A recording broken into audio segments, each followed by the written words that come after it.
Thokozani bogogo nabomkhulu, uMprofeti Mbango lo eSwatini. Namuhla sithinta iphathi ebaluleke kakhulu yasemanzini emfuleni embophomeni, kuthi lapho usikhuphula kanjani isithunywa sakho ngendlela lelula.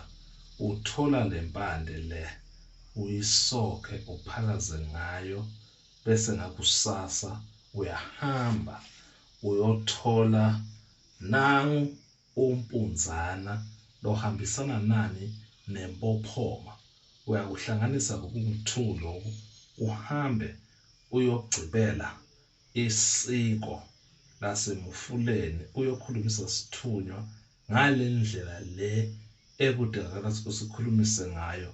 Mawumuntu lothi mina ngihlale ngiphupha amanzi, nginga-understand ukuthi why ngiphupha imifula lemikhulu, why ngiphupha imifula lehambako, why ngiphupha imifula lemile, edemanzi akhona ahlobile noma angcolile noma anjani.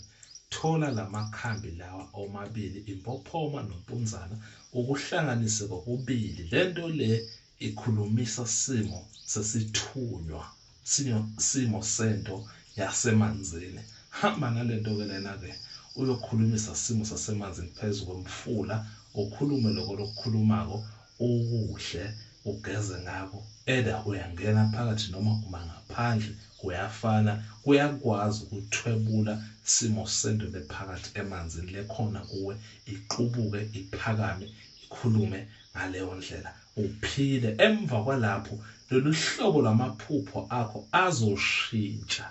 Ngeke usalokhu uphupha umfula kunga-understand ukuthi uphupha umfula yini into ekumele uyoyenza emfuneni. Mawufuna kwazi ukuthi kungani uphupha umfula, ungabusi mina, thola le mpande le, iyona into leyo ikhulumela kuwe, behlezi uphuphisa imifula, iphuphisa amadami, ukuthi kungani iphuphise leyo nto leyo, idinga kuwe. Khona uyoyibona ke lapho ngamehlo amabili, uyibambe ngezandla zombili. Thokoza lapho.